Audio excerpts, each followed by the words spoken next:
Oi, galera! Hoje a nossa aula é sobre bases aromáticas. Quais são e como elas podem ser utilizadas dentro dos preparos de vocês. Basicamente, as guarnições aromáticas são utilizadas para valorizar e realçar o sabor das preparações. E elas podem ser utilizadas em diversos preparos, contribuindo para um melhor resultado das receitas que vocês farão ao longo das aulas. A primeira delas é o bouquet garni, que a gente faz geralmente com uma casca ou de alho poró ou de cebola, e a gente usa alguns galhos e alguns ramos de ervas, como por exemplo, tomilho, alecrim, salsinha. E a gente faz uma amarração parecendo um buquê. Com auxílio de um barbante, a gente amarra.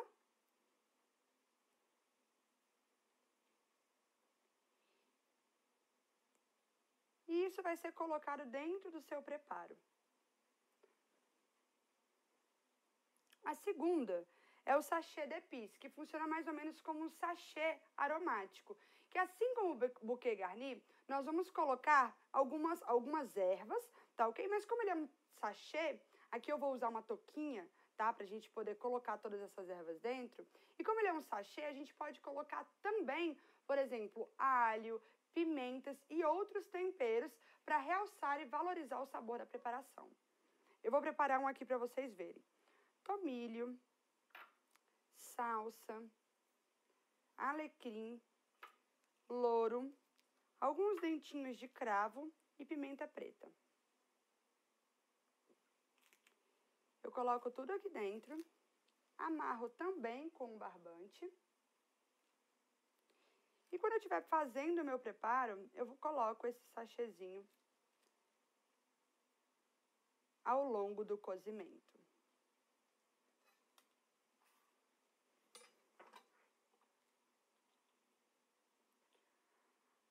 A terceira é a cebola brûlée. Essa cebola, ela realça o sabor de caramelizado dentro dos preparos. O que eu fiz? Eu cortei essa cebola no meio e deixei ela no fogo até que ela crie o quê? Essa cor escura que vai trazer um menor grau de acidez para o seu preparo. Quando a cebola entra crua, ela tem um sabor um pouco mais ácido e mais forte, diferente dessa cebola aqui. Aqui eu vou exemplificar para vocês a cebola piqué. Ela é uma base aromática muito comum, principalmente no molho bechamel. A gente faz alguns cortes na cebola. Coloca o quê? Um louro, folhinhas de louro e alguns dentinhos de cravo. Lembrando que o cravo ele é forte, então ele deve ser utilizado com cautela.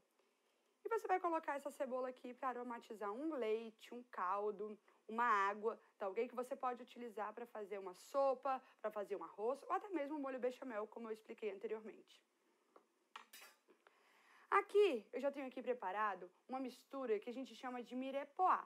O mirepoix ele é formado por partes iguais de cebola e cenoura e a metade desse peso de salsão ou alho poró, ou salsão e alho poró, tá ok? A gente usa bastante o mirepoix para a base de fundo, que é uma outra guarnição aromática que a gente também vai falar daqui a pouquinho. Os fundos podem ser classificados em claros ou escuros, e o que vai diferenciar um do outro é a torra dos vegetais e dos ossos que serão utilizados como base para essas preparações. Por exemplo, os fundos claros, eles têm como base ossos e vegetais crus. Já os fundos escuros têm como bases ossos torrados, mais vegetais ou mirepoix caramelizados. Lembra que eu falei para vocês que vocês poderiam utilizar os ossos e as aparas para fazer um líquido chamado fundo? Bom, é isso que nós vamos fazer agora. Os fundos. A gente vai utilizar o quê? A carcaça do frango que nós desossamos, tá ok? Se vocês quiserem partir, pode. Se quiser usar inteira, também pode. Nós vamos utilizar mirepoix, as bases aromáticas, sachê d'épices, bouquet garni. A gente pode usar uma cebola piqué. Vocês não precisam utilizar todas as bases aromáticas, nem todas as guarnições em um único fundo. Vocês podem escolher uma e compor com mais ervas. Então, da forma que vocês acharem mais adequado.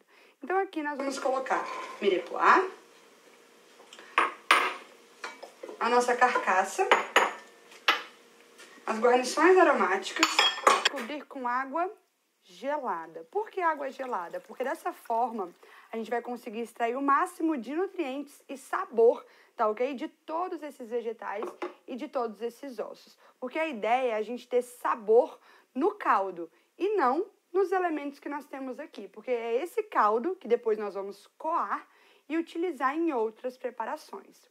Como eu disse anteriormente, o fundo, ele é um caldo que a gente só tem o quê? Aroma. Então, a gente não usa sal, a gente não usa elementos que vão temperar. A gente vai valorizar o sabor dessa preparação, mas como ele é uma base, ele vai ser temperado depois, quando a gente for dar uma aplicação final para ele, tá ok? Esse fundo que nós estamos fazendo é um fundo de aves claro. Claro por quê? Porque todos os vegetais e os ossos que estão sendo utilizados não passaram por um cozimento. Se você torrar o osso, caramelizar os vegetais que você vai utilizar e só depois colocar água, esse fundo é considerado um fundo escuro. Outro ponto importante, quando a gente levar isso para o cozimento, é importante que isso não chegue à ebulição. Então, sempre cozinhar em temperatura mais baixa. O fundo bovino, o fundo de carnes, ele é o que leva mais tempo. Ele leva em uma média de 6 a 8 horas de preparo. Por quê? Porque a temperatura é bem baixa. O fundo de aves, ele deve ficar uma média de 3 a 4 horas. O de vegetais, 1h30. E o de peixe é o que demora menos tempo. Então, ele vai ficar cerca de 45 minutos no fogo. É importante a gente fazer quantidades grandes, porque como é um preparo que demora muito tempo, quando a gente faz pouca quantidade, a gente tem um trabalho muito grande para preparar uma pequena quantidade. Porque uma opção, depois de pronto, é congelar. Congelado, esse preparo dura por até 3 meses, tá ok? Sobre refrigeração ou congelamento, tá bom?